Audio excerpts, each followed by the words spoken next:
Civil service പരീക്ഷയിൽ ജോഗ്രഫിയിൽ ചോദിച്ചിട്ടുള്ള ക്വസ്റ്റ്യനാണ് ജമ്മു കാശ്മീരിലൊക്കെ കണ്ടുവരുന്ന കരേവാസ് എന്നുള്ള സെഡിമെൻസിനെ കുറിച്ച്.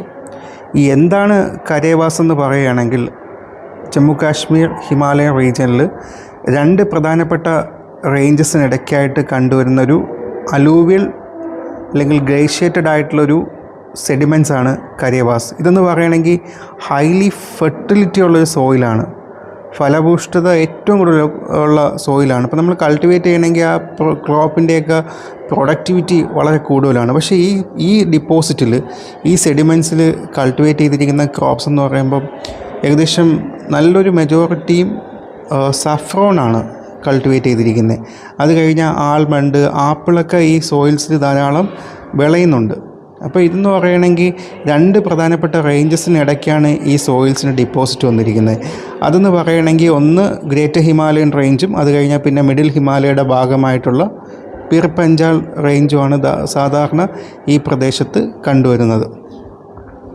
അപ്പോൾ അതിൻ്റെ ഇടയ്ക്കുള്ള ഏകദേശം ഒരു 5000 സ്ക്വയർ കിലോമീറ്റർ ഏരിയയിലാണ് ഈ സെഡിമെൻ്ററി ഡിപ്പോസിറ്റ് വരുന്നത്.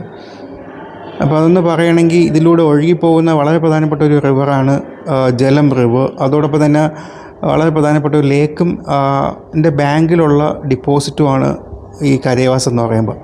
അപ്പോൾ ഈ ഡിപ്പോസിറ്റ് സാധാരണ കണ്ടുവരുന്നതെന്ന് പറയുമ്പോൾ ഊളാർ എന്നുള്ള ലേക്കുണ്ട്. ജമ്മു കാശ്മീരിൽ വളരെ പ്രധാനപ്പെട്ട ഒരു ലേക്കാണ് ഊളാർ ലേക്ക്. ഊളാർ ലേക്കിൻ്റെ ബാങ്കിലാണ് ഈ സെഡിമെൻറ്റ് കണ്ടുവരുന്നത്.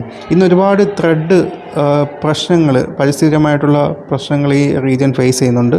അതിലൊന്നാമത്തെ പ്രശ്നം എന്ന് പറയുകയാണെങ്കിൽ ഇവിടെയുള്ള ഡെവലപ്മെൻറ്റൽ ആക്ടിവിറ്റീസാണ്. ഒന്ന്, നമ്മൾ ശ്രീനഗർ എയർപോർട്ട് ഇതിൻ്റെ അടുത്താണ്.